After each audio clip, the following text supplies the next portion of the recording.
Assalamualaikum warahmatullahi wabarakatuh. Nah, Kenalkan nama saya Agus Prianto dari program studi akuntansi. Pada kesempatan kali ini saya akan mempresentasikan tugas dari mata kuliah dan sektor publik. Sebagaimana yang diketahui bahwa presentasi ini merupakan penilaian dari ujian akhir semester untuk mata kuliah akuntansi sektor publik. Baik, untuk mempersingkat waktu, untuk presentasi ini saya mengambil judul yang sama dengan tugas yang sama dari makalah yang saya buat pada saat ujian tengah semester untuk mata kuliah dan sektor publik. Adapun judulnya adalah penerapan akuntansi sektor publik terhadap laporan keuangan dan akuntabilitas kinerja Rumah Sakit Umum Daerah Sukoharjo. Sebagai pendahuluan, sebagaimana kita ketahui bahwa akuntansi sektor publik merupakan salah satu pilar penting dalam tata kelola keuangan pemerintah. Penerapan akuntansi sektor publik yang baik dan benar akan menghasilkan laporan keuangan yang berkualitas, yang pada gilirannya akan meningkatkan akuntabilitas kerja instansi pemerintah itu sendiri. Akuntabilitas kinerja yang tinggi mencerminkan kepercayaan publik terhadap pemerintah dalam menjalankan tugas dan fungsinya. Pembahasannya dari sudut pandang ilmu ekonomi, sektor publik dapat dipahami sebagai suatu entitas yang aktivitasnya berhubungan dengan usaha untuk menghasilkan barang dan pelayanan publik dalam rangka memenuhi kebutuhan dan hak publik.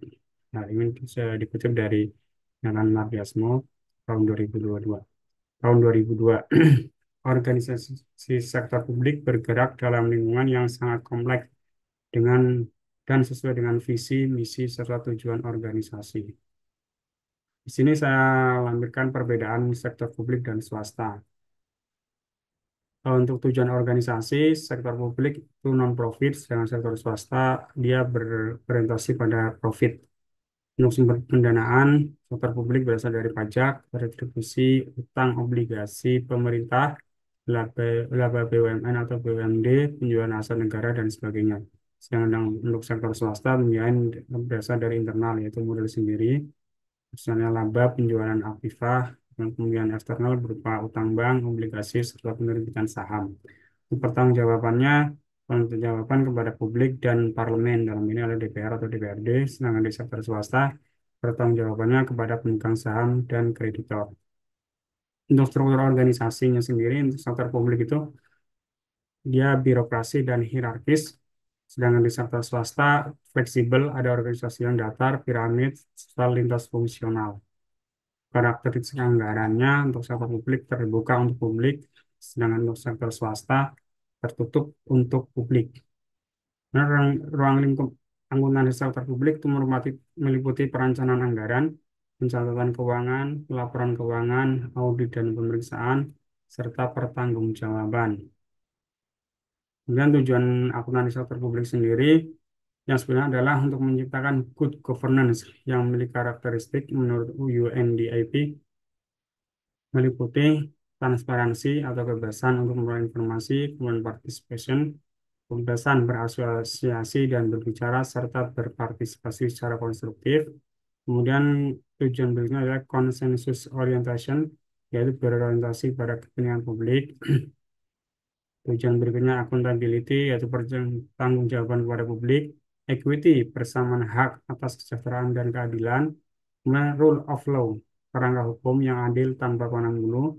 Kemudian responsiveness, yaitu cepat tanggap atas pelayanan publik. Kemudian strategic vision, yaitu visi dan misi yang jelas. Yang terakhir adalah efisiensi dan effectiveness, yaitu pengolahan sumber daya publik yang efisien dan efektif. Pembahasan masalahnya ada beberapa indikator yang mengaruhi akuntansi sektor publik terhadap akuntabilitas kinerja organisasi pada Rumah Sakit Umum Daerah Kabupaten Sukoharjo berdasarkan jurnal yang sudah dipublikasikan. Yang pertama adalah pencapaian target kinerja. Dari laporan pendapatan dan penggunaan anggaran yang dilakukan, target capaian mencapai 155,18% dari yang sudah ditetapkan. Target belanja mencapai 87,22%. Kemudian realisasi pendapatan mengalami kenaikan dibanding tahun sebelumnya menjadi 190 miliar 998 juta 928.043 rupiah pada tahun 2021 dari 95 miliar 133 juta 17.914 pada tahun 2020. Kemudian angkutan biasa berikutnya adalah penyajian dan penyusunan laporan keuangan. Laporan keuangan yang dibuat oleh RSUD Kabupaten Sidoarjo meliputi yang pertama adalah laporan realisasi anggaran atau LRA, kemudian yang kedua neraca, yang ketiga ada laporan operasional, kemudian yang keempat laporan perubahan ekuitas, dan catatan atas laporan keuangan atau CLK. Kemudian langkah-langkah peningkatan mengadopsi standar akuntansi yang tepat sesuai dengan kebijakan dan regulasi yang berlaku, kemudian pelatihan dan pengembangan staf yang terlibat dalam proses akuntansi sektor publik. Kemudian selanjutnya adalah penggunaan sistem informasi akuntansi yang modern, kemudian audit dan pemeriksaan berkala oleh pihak eksternal. Kemudian pengaruh akuntansi sektor publik terhadap akuntansi kinerja RSUD Sidoarjo berdasarkan dari hasil analisis dan publikasi laporan keuangan kinerja RSUD Kabupaten Sidoarjo, pengaruh akuntansi sektor publik terhadap kinerja rumah sakit belum mempunyai pengaruh positif yang signifikan. Pemerintah atau unit kerja rumah sakit masih perlu untuk menerapkan teknik-teknik akuntansi yang berfokus pada akuntansi keuangan. Kemudian adalah ada keterkaitan dengan kinerja sektor publik juga harus menjadi acuan bagi unit kerja rumah sakit untuk membantu manajemen memperbaiki kinerjanya, pengalokasian sumber daya, dan pembuatan keputusan untuk memfasilitasi pencapaian suatu kinerja serta indikator kinerja untuk unit kerja yang bersangkutan. Kemudian ada tingkat pencapaian kinerja dengan membandingkan antara target dengan realisasi kinerja sampai kepada tahap evaluasi yang hasilnya dapat berupa feedback, reward, atau peningkatan pelayanan khususnya pada Rumah Sakit Umum Daerah Kabupaten Sidoarjo. Pengaruh berikutnya yaitu akuntansi sektor publik jika diterapkan dengan baik, maka akuntabilitas kinerja dalam sebuah organisasi juga begitu baik. Begitu juga dengan sebaliknya.